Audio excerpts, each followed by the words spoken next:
बागायती तालुका म्हणून ओळख असणाऱ्या श्रीगोंदा तालुक्याचं राजकारण अनेकदा बदललं। सुरुवातीला हा मतदारसंघ राखीव होता।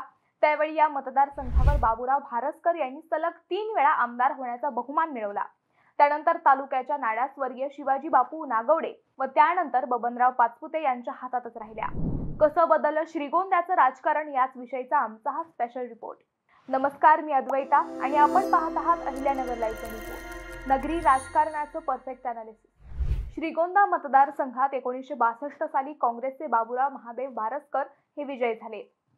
त्यावेळी हा मतदारसंघ आरक्षित होता। त्यांच्या विरोधात REPने प्रभाकर जगन्नाथ रोहम यांना उमेदवारी दिली होती। त्यात भारसकर यांना 12,961 मते मिळाली। पराभूत रोहम यांना 6,429 मतांवर समाधान मानावे लागले होते। 1967 साली पुन्हा एकदा बाबूराव महादेव भारसकर यांनी मैदान मारले। त्यांना पुन्हा एकदा काँग्रेसने तिकीट दिले। त्यांच्या विरोधात RPIने AG शिंदे यांना उमेदवारी दिली होती। विजयी झालेल्या भारसकर यांना 14,263 मते मिळाली, तर पराभूत AG शिंदे यांना 7,939 मतांवर समाधान मानावे लागले होते। 1972 साली बाबूराव महादेव भारसकर यांना काँग्रेसने तिकीट नाकारले। त्यावेळी त्यांनी अपक्ष निवडणूक लढवत विजय मिळवला होता। बाबूराव भारसकर यांना 19,853 मते मिळाली होती। प्रतिस्पर्धी होते काँग्रेसचे प्रभाकर शिंदे। मात्र शिंदे यांना या निवडणुकीत 15,192 मते मिळाली। 1978 साली श्रीगोंदा मतदारसंघ खुला झाला। त्यावेळी काँग्रेसने शिवाजीराव नारायणराव नागवडे यांना तिकीट दिले। त्यांच्या विरोधात JNP पक्षाने मोहनराव गाढे यांना तिकीट दिले, परंतु आपल्या पहिल्याच निवडणुकीत शिवाजी बापू नागवडे यांनी 40,102 मते घेत दणदणीत विजय मिळवला। विरोधी मोहनराव गाढे यांना 27,054 मतांवर समाधान मानावे लागले। 1980 साली श्रीगोंद्याच्या राजकारणात ज्येष्ठ नेते बबनराव पाचपुते यांचा उदय झाला। मतदारसंघ खुला असल्याने जनता दलाकडून बबनराव पाचपुते यांनी उमेदवारी केली। त्यांच्या विरोधात काँग्रेसने विद्यमान आमदार शिवाजीराव नागवडे यांना तिकीट दिले। मात्र आपल्या पहिल्याच निवडणुकीत बबनराव पाचपुते यांनी 26,992 मते मिळवत विजय मिळवला। शिवाजी बापू नागवडे यांचा धक्कादायक पराभव झाला। त्यांना 26,473 मते मिळाली। 1985 साली श्रीगोंदा मतदारसंघात पुन्हा एकदा पाचपुते नागवडे अशी फाईट झाली। विद्यमान आमदार बबनराव पाचपुते यांनी दुसऱ्यांदा JNP पक्षाकडून उमेदवारी केली, तर शिवाजीराव नागवडे यांच्यावर पुन्हा एकदा काँग्रेसने विश्वास दाखवला। या निवडणुकीत बबनराव पाचपुते यांनी 57,258 मते मिळवत विजय मिळवला। शिवाजी बापू नागवडे यांना 38,244 मतांवर समाधान मानावे लागले होते। 1990 साली पुन्हा पाचपुते नागवडे फाईट झाली। यावेळी बबनराव पाचपुते यांनी जनता दलाकडून उमेदवारी केली। त्यांच्या विरोधात काँग्रेसने पुन्हा एकदा शिवाजीराव नागवडे यांना तिकीट दिले। बबनराव पाचपुते यांनी या निवडणुकीत हॅट्रिक केली।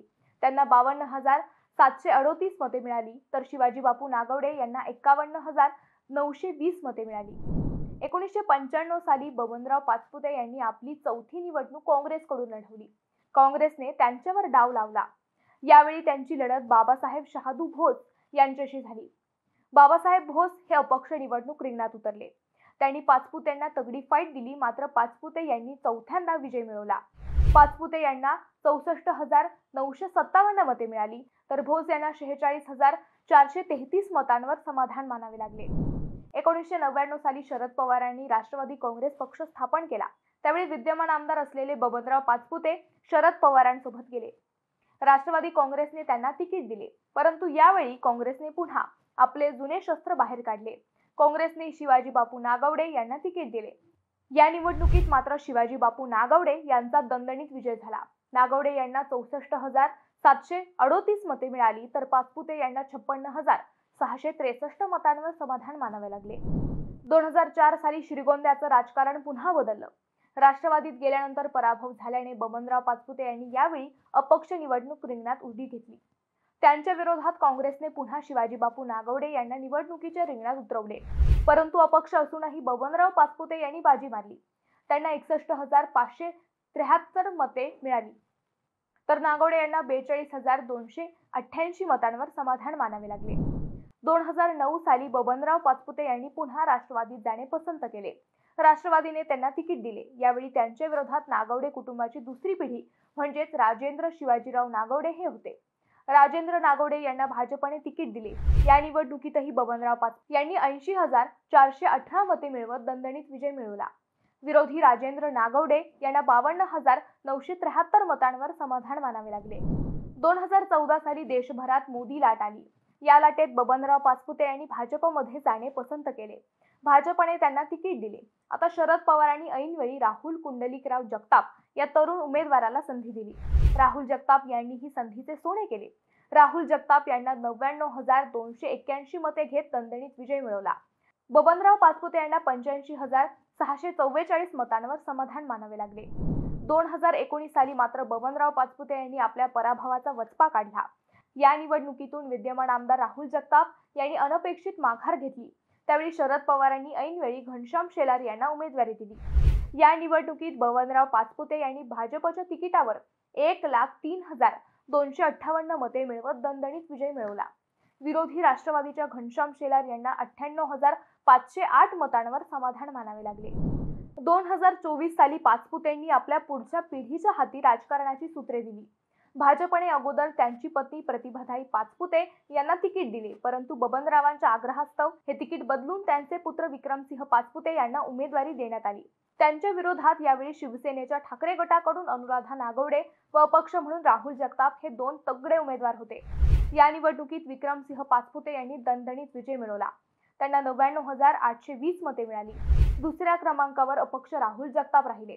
त्यांना 62,664 मते मिळाली. तर शिवसेना ठाकरे गटाच्या अनुराधा नागवडे या थेट तिसऱ्या क्रमांकावर फेकल्या गेल्या. त्यांना फक्त 54,151 मते मिळाली. मित्रांनो, या मतदारसंघात ज्येष्ठ नेते बबनराव पाचपुते यांनी 8 वेळा 7 चिन्हांवर निवडणूक लढवत नगर जिल्ह्यात एक रेकॉर्ड केले. तुम्हाला हा विषय कसा वाटला हे आम्हाला कमेंट करून नक्की कळवा. शिवाय व्हिडिओ आवडला असेल तर चॅनलला सबस्क्राईब करून व्हिडिओला लाईक करायला विसरू नका. पुन्हा भेटू नव्या विषयावर. तोपर्यंत धन्यवाद.